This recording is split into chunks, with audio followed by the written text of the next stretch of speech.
Okay, well, good afternoon, Father's Day, everybody. I'm Kelsey, and I'm going to be talking about positive families and some things that hurt relationships. And as you can tell, you have some fill-in-the-blank spaces on your outline, so if you would please follow along with me. But before I get started, I would like for everybody to close your eyes, bow your head. No, we're not praying. I'm going to ask you 4 questions, and if your answer is yes to all these questions, bow your head.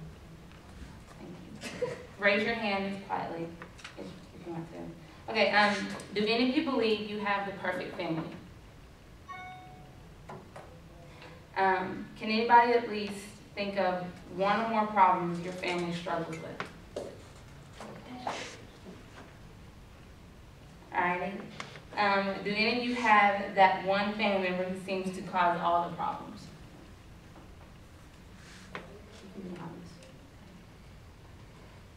Would any of you trade your family for anything in this world? Alright, good. Alright, you all open your eyes. Well, just so, I did a lecture, I just want everybody to know, all of you have like you have the same thoughts about your families, you know. You don't feel like your family is perfect, but regardless, you wouldn't trade them for anything, and that's the whole purpose of being a family. Because family usually consists of people who care about each other, no matter what the type of family you live in, like a nuclear family, step family, no matter what type of setting it is, the family, it always needs to be nurtured and strengthened from time to time. And a few life patterns of strong families, with commitment, family comes first. Like no matter what, work responsibilities are important, but at the same time, you know, your family comes first before anything. Each family member is important. Bad times, they shouldn't destroy the family, but should only make everybody stronger, and sacrifices must be made whenever it comes to your families. And with safety, trust, and security, they are a must too. Family members need to make sure that each member meets each other's needs. And with appreciation, family members express love often verbally and non-verbally, whether it's hugs or you and your sister, you have your own little code thing that you do, your own little saying, inside jokes, anything to express how you feel about each other.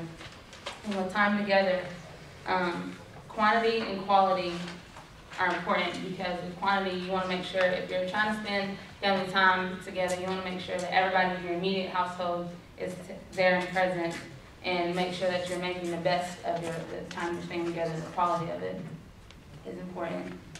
With spiritual wellness, actions reflect values. That's where your parents, they are the ones who model the character and values of what you believe in and how you should act, things like that. And your coping skills, parents should use and model positive strategies to deal with high-pressure situations. That way you can handle them in an appropriate way and not act out in an unfashionable way. With communication, family members express how they are and what they believe. Obviously, communication is key in any type of relationship that you have, but in order to, if you want that strong, healthy, positive relationship, you want to make sure your communication is strong. No matter what the situation is, you should always feel comfortable that you can talk to your mom, dad, brother, sister, grandma, grandpa, anything. And what makes a family strong and successful? In the book, or in this article that I found, it talks about there at least, they have 5 L's that contributes to family relationships. The first one is learning, which are, you know, families where you learn your skills, your values, your behavior. Family is your starting point for your young children to learn how to handle themselves and how they're going to conduct themselves whenever they go out to the world and everything. Like the family is your learning point, especially for your young children. And the second one is loyalty. With strong families, loyalty is going to be there no matter what the situation is. My family members, of course, we have our problems, but we're very, very loyal to one another. I mean, that's key in any family, in any strong bond relationship. The third one is love. And love is something that should be, that's a guarantee no matter what. You go through a bad breakup, no matter if your coach, professor makes you mad, or something like you get separated from any type of situation that you're in, you should always feel like you can fall back and go back to your family because there's going to be love there no matter what. And the fourth one is laughter. Laughter is like, it's a good medicine. Laughter cures anything. I feel like it does it. I love to laugh, and you know me, when I'm laughing at something that's funny, like you know I'm laughing, and it's generally funny because I have a loud laugh. And the fifth one is leadership. And leadership is essential because the leadership should be taken on by the adults.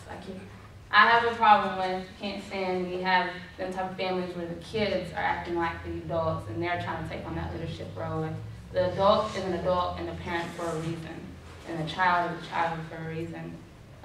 Individuals got to know their place in the family and know where they stand, and all in all, that'll help maintain like a positive family. The book talks about one of the more effective parenting styles, which is a authoritative parenting style, which comes with the reasonable rules, and it has high demands and high expectations and high communications at the same time. It has a high sense of warmth and comfort while you're being that authoritative person in your family. The parent still shows love and support. And with that, from infancy onward, the child is going to constantly seek affection and attention from your parent, and the parent is obviously supposed to show that child an appropriate amount of love and affection, like as the children. But as the children grow older, the relationships need to change, because you can't have, your 12 or 13-year-old. They're 12 or 13-year-olds now, and the parent is still talking to them as if they were 4 or 5, still dating and stuff like that. That's how you get little bad kids running around, because the parents still talk to them like they're babies and stuff. And the parents aren't changing the relationship with the child as the child grows older. And then to move on to the next thing is talking about what things that might hurt relationships. In the book lists conflict is the #1 cause of the dissolution, and causes communication problems, and one of the #1 reasons for divorces. Excuse me. One type of communication that might be commonly found in distressed couples is harsh setup, and which leads to negative reciprocity. And the harsh setup is when something is intentionally said to hurt somebody's feelings, and then in return, you're going to get a negative response because you said something mean to somebody else. And which leads to the next point, which is demanding and withdrawal pattern, which can lead to destruction in the couples. And that kind of happens in 4 steps. And it starts with criticizing somebody in a harsh way, or it comes off mean to somebody else, and then which turns into a sense of contempt from the other person, and then leads to defensiveness, and then leads to the withdrawing. You want to withdraw away from the person you feel like just said something mean to you, or just destroys your character. And then from the demand and withdrawal pattern comes the stonewalling, which is, the stonewalling is like the 4th step of the pattern, which is like you've completely withdrawn yourself from that person, ultimately. And then a few ways to keep your relationship healthy and positive. Working through conflict requires a respectful approach, good listening skills, and you want to accept responsibility for the things that you're doing. But it's important to keep your focus on the issues, try to avoid making personal attacks at somebody or placing blame on somebody else. The book talks about John Gottman. He lists 7 steps to maintain your marital relationship. And the first one would be enhance your love maps, which is just paying attention to each other no matter what it is. And the second one is nurture your fondness and admiration. Keep in mind the positive aspects that are about the relationship, and don't try to focus so much on the negative things. And there's obviously, you're in a relationship for a reason, because you find some positive things about that person, so try to keep your eye on those. The third one is to turn toward each other instead of turning away. And like I said, you obviously are wanting to have a relationship with that person for a reason. So don't find it so easy to turn away from you just because there's a problem. Like, stick with it, you know, talk to them about it, be calm, civil about it. The fourth one is to let your partner influence you. Like, let go of your stubbornness that you have, and that's something that I struggle with whenever I'm trying to communicate or compromise with somebody. My stubbornness gets at an all-time high, and it's hard for me to let go of it. And the fifth one would be to solve your solvable problems. If you know it's a problem and it can be fixed, don't be stubborn about it, just fix it, get it done over with, plain and simple, just solve it. The sixth one is overcoming gridlock and move toward dialogue. You know, you want to take into consideration the others' goals and their aspirations that they have, because it's only fair that you want somebody to do the same for you. So keep in mind of what others feel is important to them. And the seventh, create shared meaning. You can do this by developing, you know, a sense of appreciation for each other, which will help value the shared life, the life that you two share between each other. And people often forget, like, a friendship, regardless of who, with your mom, your significant other, like, that's important. Like, it starts off with the friendship. That's a friendship, and love comes from all of that.